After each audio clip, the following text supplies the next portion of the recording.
बिस्मिल्लाहिर्रहमानिर्रहीम। आज हमारा चैप्टर नंबर 4 का लेक्चर नंबर 13 है, जो कि मालिक्यूलर सॉलिड्स और मेटालिक सॉलिड्स के हवाले से है। तो आइए देखते हैं। सबसे पहले हम मालिक्यूलर सॉलिड स्टडीज़ करेंगे। तो उसमें जो है वो सबसे पहले हम कंपोजिशन देखेंगे मालिक्यूलर सॉलिड्स की। तो कंपोजिशन में जो मालिक्यूलर सॉलिड हैं वो बने होते हैं पोलर और नॉन पोलर एटम और मालिक्यूल के।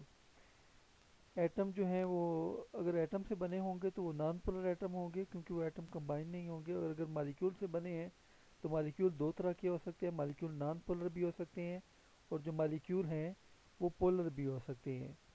तो सबसे पहले हम देखेंगे नॉन पोलर एटम से जो मालिक्यूल बने होंगे। ऐसे मालिक्यूल को हम मोनोटॉमिक मालिक्यूल कहते हैं। उनमें एग्जांपल हमारे पास नोबल गैसेस हैं। नोबल गैसेस जो हैं वो उनके एटम आपस में बॉन्ड नहीं बनाते और ये नॉन पोलर एटम होते हैं, यानी इन पे पॉजिटिव नेगेटिव चार्ज नहीं होता इन एटम पर। और इस तरह के सॉलिड को हम जो ये मॉलिक्यूलर सॉलिड होंगे वो नॉन पोलर एटम से बने होंगे। उसके बाद हमारे पास एग्जांपल आ जाती है शुगर एंड आइस। ये इनके मॉलिक्यूल पोलर होते हैं। आप जानते हैं कि शुगर जो है, या शुगर का फार्मूला आपको अगर मालूम हो, उसमें हाइड्रॉक्सिल ग्रुप पाए जाते हैं जो कि पोलर होते हैं। इस तरह से आइस आइस आपको पता है पानी से बनती है। पानी का फार्मूला H2O है। पानी मॉलिक्यूल पोलर होता है, लिहाजा जो बनने वाले मॉलिक्यूल होंगे पानी और शुगर से वो पोलर मॉलिक्यूल होंगे। इस तरह से मॉलिक्यूलर सॉलिड जो होते हैं वो आयोडीन, सल्फर, फास्फोरस और कार्बन डाइऑक्साइड से जो बनते हैं उनको हम नॉन पोलर मॉलिक्यूल कहते हैं। कार्बन डाइऑक्साइड जो गैस होती है ये नॉन पोलर होती है। अगर ये सॉलिड फॉर्म में हो तो हम इसको ड्राई आइस कहते हैं। It is known as dry ice, खुश्क बर्फ़ जिसे आप कहते हैं। ये हमारे पास नॉन पोलर मालिक्यूलर सॉलिड्स होते हैं, यानी कि इसमें जो मालिक्यूल्स होते हैं वो नॉन पोलर मालिक्यूल्स होते हैं इनमें। नेक्स्ट हमारे पास आ जाता है polar molecular solids have higher melting and boiling points than non polar molecular solid. तो जो मेल्टिंग और बॉइलिंग पॉइंट होते हैं ये मालिक्यूल के दरमियान अट्रैक्टिव फोर्सेस पे डिपेंड करते हैं। अगर मालिक्यूल के दरमियान कशिश की कुव्वतें स्ट्रांग होंगी तो मेल्टिंग और बॉइलिंग पॉइंट हाई हो जाएंगे। अगर मालिक्यूल के दरमियान कशिश की कुव्वत कमज़ोर होगी, वीक होगी, तो जो मेल्टिंग और बॉइलिंग पॉइंट होंगे वो वीक हो जाएंगे। हमारे पास दो तरह की अट्रैक्टिव फोर्सेस है जो मालिक्यूलर साइड में पाई जाती हैं, हाइड्रोजन बॉन्डिंग और वांडर वाल फोर्सेस। आपकी बुक में ये फोर्सेस गलत दी हुई हैं। आपकी बुक में उसने नंबर 1 डाइपोल डाइपोल दी हुई है और नीचे वांडर वाल लिखा हुआ है। हालांकि जो डाइपोल डाइपोल और वांडर वाल एक ही चीज़ है। वांडर वाल फोर्सेस की 4 टाइप्स होती हैं, वो चैप्टर के स्टार्ट में आप पढ़ चुके हैं। उनमें हमारे पास dipole dipole forces, ion dipole forces और इन डाइपोल इंड्यूस डाइपोल फोर्सेस और इसके अलावा लंदन रिपल्शन फोर्सेस होती हैं, वो आप पढ़ चुके हैं। तो हाइड्रोजन बॉन्डिंग एक अलग से टाइप है इंटरमॉलिक्यूलर फोर्स की, उसको हम अलग लिखेंगे। और ये वांडरवाल फोर्स है। हाइड्रोजन बॉन्डिंग जो है वो आइस में और शुगर के मालिक्यूल में पाई जाती है, जो कि पोलर मालिक्यूलर सॉलिड्स हैं।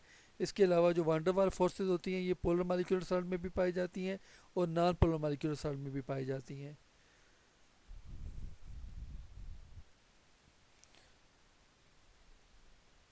नेक्स्ट हमारे पास आ जाता है प्रॉपर्टीज़ ऑफ मॉलिक्यूलर सॉलिड्स। सबसे पहले हम स्टडी करेंगे X-ray analysis of molecular solid shows exact position of atom in the molecule. यानी कि जो एक्सरे एनालिसिस होता है मॉलिक्यूल सॉलिड में, वो मॉलिक्यूल की एग्जैक्ट पोजीशन बताता है। मॉलिक्यूल में जो एटम होते हैं उनकी एग्जैक्ट पोजीशन आपको दिखा देता है एक्सरे एनालिसिस। इसमें करते क्या है कि आप जो है वो मॉलिक्यूलर सॉलिड के ऊपर आप एक्सरे की जो रेडिएशन फेंकते हैं, रेडिएशन फेंकने से जहाँ पे एटम होते हैं वहाँ से रेडिएशन डायफ्रैक्ट हो जाती है, मुड़ जाती हैं, तो आपको एटम की लोकेशन मालूम हो जाती है मॉलिक्यूलर सॉलिड्स में। नेक्स्ट हमारे पास अट्रैक्टिव फोर्सेस जो होती हैं मॉलिक्यूलर सॉलिड में, वो वेरी वेरी वीक तो नहीं होती है, अलबत्ता वीक कहना चाहिए, वीक होती हैं। ऐसा जितना भी वीक नहीं होती, वेरी वीक तो गैसेस में होती हैं। यहाँ पे इसको हम डिलीट कर देते हैं वेरी वीक को। तो वीक होती हैं फोर्सेस जो कि अट्रैक्टिव फोर्सेस मॉलिक्यूलर सॉलिड में होती हैं। तो इसकी वजह से, वीक फोर्सेस की वजह से, वीक अट्रैक्टिव कशी की कुव्वतों की वजह से मॉलिक्यूलर सॉलिड्स होते हैं वो सॉफ्ट होते हैं और इजीली कंप्रेसिबल होते हैं। सॉफ्ट का मतलब नरम और कंप्रेसिबल का मतलब दब जाने वाले। लेकिन सारे मालिक्यूलर सॉलिड ऐसे नहीं होते। अगर आप देखें जो आइस होती है, ये स्नो नहीं, आइस की बात करूँ, जो आइस आपके फ्रिज में होती है वो हार्ड होती है। इसके अलावा शुगर के जो क्रिस्टल आप खाते हैं वो भी हार्ड होते हैं, सख्त होते हैं। इसके मुकाबले में जो ड्राई आइस है, जिसे आप सॉलिड कार्बन डाइऑक्साइड बोलते हैं, वो सॉफ्ट होती है और वो कंप्रेसिबल भी होती है। यानी सारे मालिक्यूलर सॉलिड सॉफ्ट और कंप्रेसिबल नहीं होते, कुछ होते, अक्सर होते हैं इनमें से। Next, they are mostly volatile and have low melting and boiling point. ये हम पहले भी पढ़ चुके हैं। वोलेटाइल का मतलब अलबत्ता यहाँ पे नई चीज़ है ये आपके लिए। वोलेटाइल का मतलब होता है जो इजीली वेपराइज हो जाएं, आसानी से वेपर में तब्दील हो जाएं। इसके अलावा जो लो मेल्टिंग एंड बॉइलिंग पॉइंट, ये हम पहले पढ़ चुके हैं, इनमें अट्रैक्टिव फोर्सेस वीक होती हैं, लिहाजा इनके मेल्टिंग और बॉइलिंग पॉइंट कम होते हैं। कम टेम्परेचर पे ये बॉयल और मेल्ट हो जाते हैं। They are bad conductor of electricity. ये इलेक्ट्रिसिटी के बैड कंडक्टर होते हैं। उसकी रीज़न क्या है, क्यों बैड कंडक्टर होते हैं? इनमें ना तो फ्री आइंस होते हैं, ना ही फ्री इलेक्ट्रॉन्स होते हैं। आपको याद रखना चाहिए कि कोई भी चीज़, उसमें से करंट उस वक्त पास होती है या तो उसमें इलेक्ट्रॉन हो फ्री, या फिर उसमें फ्री आइंस हो। They have low densities and are transparent to light. इनकी डेंसिटी भी कम होती है, यानी मैस पर यूनिट वॉल्यूम कम होता है। और इसके अलावा जो है ट्रांसपेरेंट टू लाइट, ये शफाफ होते हैं। शुगर के क्रिस्टल आपने देखे होंगे, शफाफ होते हैं, उनमें से लाइट गुजर सकती है। इसके अलावा जो है आइस, ये भी शफाफ होती है, प्योर वाटर से अगर बनी हो तो। Polar molecular solids are soluble in polar solvent. आपको सॉल्बिलिटी का असूल तो पता ही होगा कि लाइक डिजॉल्व लाइक। लिहाजा जो पोलर मालिक्यूलर सॉलिड जिनमें शुगर और आइस है, ये पोलर सॉल्वेंट में हल होंगे, यानी कि वाटर में डिजॉल्व हो जाएंगे। आपको पता है चीनी जो होती है वो पानी में हल हो जाती है, और आइस बर्फ़ भी पानी में हल हो जाती है। Non polar molecular solid are soluble in non polar solvent. आप ये सल्फ़र है या इस तरह से आयोडीन है, ये हमारे पास नॉन पोलर सॉल्वेंट जिनमें कार्बन टेट्राक्लोराइड या बेंजीन इस तरह के सॉल्वेंट में डिजॉल्व हो जाती हैं। नेक्स्ट हमारे पास आ जाता है structure of iodine. In in the iodine in the solid state, molecule of iodine are present in the form of layer lattice. Layer lattice से मुराद यानी कि एटम जो होते हैं वो लेयर की शक्ल में अरेंज होते हैं। ऊपर एक लेयर होगी, फिर नीचे लेयर, उससे नीचे फिर इस तरह से लेयर की शक्ल में मालिक्यूल जो होंगे वो अरेंज होंगे मालिक्यूलर सॉलिड के। ये आपके पास आयोडीन का मालिक्यूलर सॉलिड है। ऊपर ये 1 2 3, दरमियान में 4, ये 5, ये इस तरह से 5 मालिक्यूल की एक लेयर है। इसके नीचे फिर 4 मालिक्यूल की लेयर है, उसके नीचे फिर 5 मालिक्यूल की लेयर है। तो यानी कि आयोडीन के जो मालिक्यूल होते हैं वो लेयर की शक्ल में अरेंज होते हैं, इसे लेयर लेटस कहते हैं। It is shown in the figure, इसमें फिगर में दिखाया हुआ है ये लेयर लेटस हमें। आयोडीन, जो आयोडीन का बॉन्ड डिस्टेंस होता है सॉलिड आयोडीन में, वो 271.5 पिकोमीटर होता है। ठीक है, it is longer distance than 266.6 picometer in gaseous iodine. Solid iodine में मालिक्यूल के एटम के दरमियान जो डिस्टेंस होता है वो ज़्यादा होता है।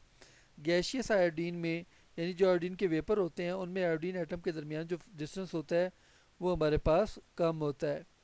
इट इज़ बिकॉज, इसकी वजह क्या होती है, जो मालिक्यूल ऑफ आयोडीन होते हैं सॉलिड स्टेट में वो क्लोज होते हैं एक दूसरे के, मालिक्यूल करीब करीब होते हैं, तो एटम जो होते हैं वो एक दूसरे को अट्रैक्ट करते हैं, जिसके नतीजे में एटम के दरमियान फासला बढ़ जाता है। ये चीज़ गैशियस आयोडीन में एब्सेंट होती है। गैसियस आयोडीन में मालिक्यूल दूर होते हैं, लिहाजा वहाँ पर अट्रैक्टिव फोर्सेस नहीं होती उनमें, गैसियस आयोडीन में, और उनमें बॉन्ड डिस्टेंस भी कम हो जाता है।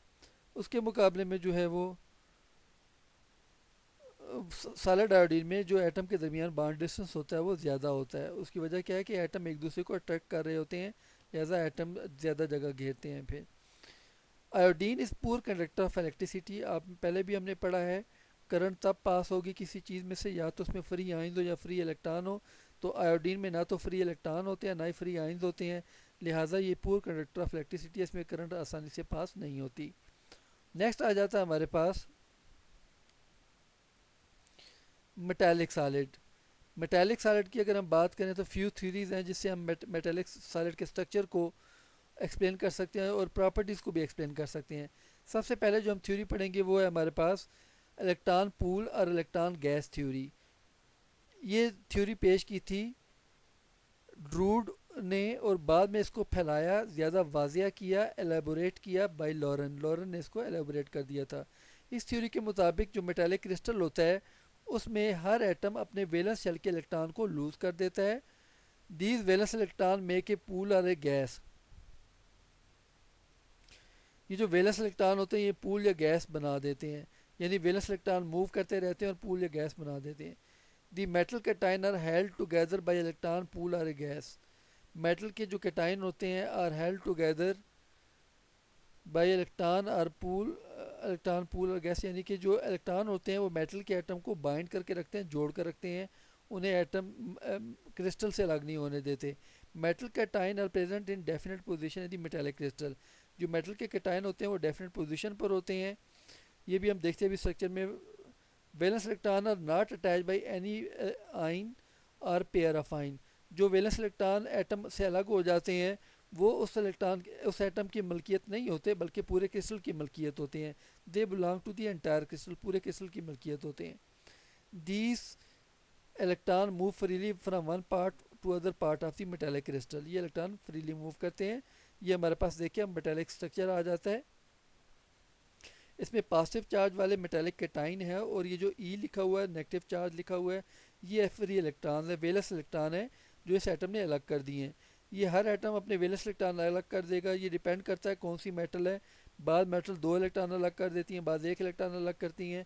ये इलेक्ट्रॉन जो होते हैं इस क्रिस्टल के अंदर फ्रीली रोमिंग करते हैं, घूमते फिरते रहते हैं और इनकी हरकत की वजह से मेटल में क्रिस्टल भी मेटल में प्रॉपर्टीज, मेटालिक प्रॉपर्टीज पैदा हो जाती हैं। मेटल के एटम इससे जो है उनमें इलेक्ट्रिक करंट भी पास हो सकती है, इसके अलावा हीट भी गुजर सकती है। उसके बाद नेक्स्ट हमारे पास आ जाता है metallic bond. Metallic bond is a force which bind a metal cation to a number of electron within sphere of influence. Metallic bond वो फोर्स है, वो कुव्वत है जिससे मेटल कैटाइन एक इलेक्ट्रॉन की तादाद को अपने साथ जोड़ कर रखता है अपने दायरा कार में। तो यहाँ पर फर्स्ट करें, ये हमारे पास मेटल का कैटाइन है, ये पहले पहले वाला।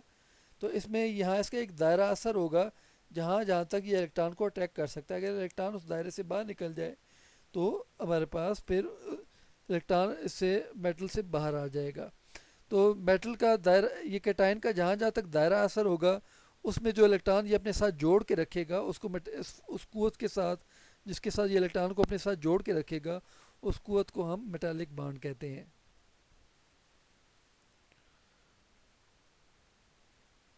नेक्स्ट आ जाता है हमारे पास valence bond theory. L Pauling एक साइंटिस्ट था, उसने मेटालिक बॉन्ड को एक्सप्लेन किया according to valence bond theory.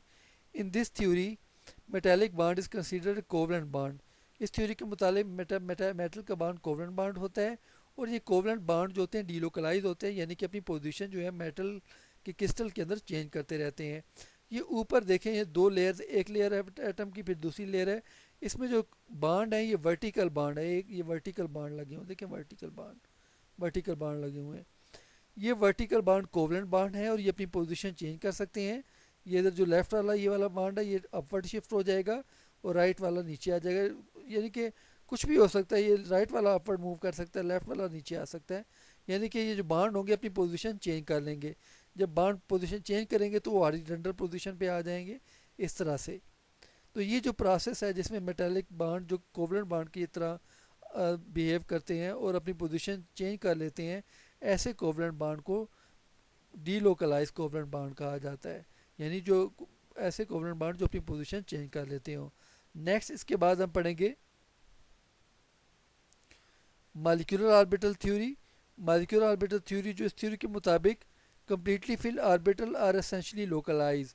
ऐसे एटॉमिक ऑर्बिटल जिनमें इलेक्ट्रॉन कम्प्लीटली फील्ड होते हैं वो लोकलाइज करते हैं, उनमें इलेक्ट्रॉन मूव नहीं करते, तो वो इसमें प्रॉपर्टीज़ में भी हिस्सा नहीं लेते मेटालिक सॉलिड की। Atomic orbital with valence electron overlap और इंटरेक्ट। जो वैलेंस शेल के इलेक्ट्रॉन होते हैं यानी पार्शली फील्ड हैं या जैसे भी हैं, वो आपस में ओवरलैप करते हैं और इंटरेक्ट करते हैं, तलक पैदा करते हैं। They produce a set of delocalize orbital called molecular orbital. ये एक डीलोकलाइज ऑर्बिटल का सेट पैदा करते हैं प्रोड्यूस, जिनको मॉलिक्यूलर ऑर्बिटल कहा जाता है। ये हम आगे भी चैप्टर 6 में तफसील से पढ़ेंगे कि कैसे जो है वो atomic solid atomic orbital overlap करते हैं और मॉलिक्यूलर ऑर्बिटल बनते हैं। दो एटॉमिक ऑर्बिटल ओवरलैप करेंगे, दो मॉलिक्यूलर ऑर्बिटल बनेंगे। अगर एन मॉलिक्यूल यानी कि लाखों करोड़ों की तादाद में, चूंकि मेटल में लाखों करोड़ों एटम होते हैं, अगर एन मॉलिक्यूल के जो ऑर्बिटल होंगे वैलेंस शेल के वो ओवरलैप करते हैं, तो वो हमारे पास फिर एन की तादाद में, करोड़ों लाखों की तादाद में मॉलिक्यूलर ऑर्बिटल बनेंगे। ये मॉलिक्यूलर जो ऑर्बिटल होते हैं क्लोजली स्पेस स्टेट की शक्ल में होते हैं, यानी कि करीब करीब लाइनों की शक्ल में। हम इसको लाइन देखें, नीचे देखें, ये रेड कलर की लाइंस हैं और हमारे पास ये ब्लू कलर की लाइंस में दो तरह से हमें ये जो लाइंस हैं इकट्ठी हो गई हैं, इनको बैंड की शक्ल में इन्होंने एक पट्टी की शक्ल इख्तियार कर ली है, इसको आप बैंड कहते हैं। ये एक नीचे ब्लू कलर की बैंड है, एक ऊपर रेड कलर की बैंड है। ये एक ही तरह के ऑर्बिटल के ओवरलैपिंग करने से बनी है।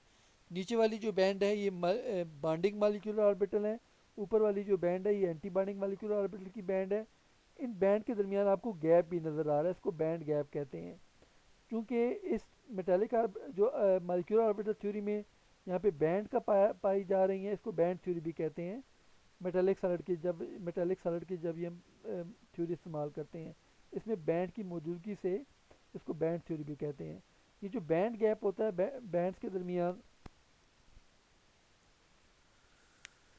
ये ये डिटरमिन करता तयन करता है कि हमारे पास जो है वो मेटालिक क्रिस्टल की क्या प्रॉपर्टीज़ होंगी। ठीक है, ये बैंड एनर्जी गैप जो होता है या बैंड गैप होता है, इसको एनर्जी गैप भी कहते हैं। इसमें इलेक्ट्रॉन एग्जिस्ट नहीं करते। इलेक्ट्रॉन या तो जो मॉलिक्यूलर ऑर्बिटल वाली बैंड नीचे वाली बैंड में होंगे या ऊपर वाली बैंड में होंगे। नीचे वाले से इलेक्ट्रॉन जो जंप कर सकते हैं ऊपर वाली बैंड में, डिपेंड करता है कि बैंड गैप कितना होगा और कितनी एनर्जी आपको दरकार होगी इलेक्ट्रॉन को एक बैंड से दूसरी बैंड में जंप करवाने के लिए। और इसी वजह से जो है वो मेटल के अंदर वो इलेक्ट्रॉनिक प्रॉपर्टीज़ और इस तरह थर्मल प्रॉपर्टीज़ पैदा हो जाती हैं इनमें बैंड में इलेक्ट्रॉन के जंप करने से। तो यहाँ पर आज का हमारा जो लेक्चर वो ख़त्म होता है। कुछ इंपॉर्टेंट शॉर्ट क्वेश्चन है हमारे पास। क्वेश्चन नंबर 1 है कंपोजिशन ऑफ मॉलिक्यूलर सॉलिड। तो मॉलिक्यूलर सॉलिड की कंपोजिशन जो है वो ये दी हुई है, यहाँ तक आप ये लिख लेंगे। 4 लाइनें, 3 लाइनें हैं ये हमारे पास, ये लिख लेंगे आप। उसके बाद नेक्स्ट हमारे पास क्वेश्चन है why solid iodine has longer bond distance than gaseous iodine. तो सॉलिड आयोडीन का बॉन्ड डिस्टेंस क्यों ज़्यादा होता है, ये हमारे पास लिखा हुआ है। यहाँ तक आप इसको इधर तक लिख लेंगे। तो ये भी 3 लाइन है तकरीबन, ये शॉर्ट क्वेश्चन बन जाएगा कि सॉलिड आयोडीन में बॉन्ड डिस्टेंस ज़्यादा क्यों होता है। उसके बाद नेक्स्ट हमारे पास है क्वेश्चन नंबर 3, और ये हमारे पास valence bond theory to explain metallic solid. तो वो छोटी सी थ्योरी है, अगर आप यहाँ से लिखें तो ये इसमें आप स्ट्रक्चर भी बना सकते हैं।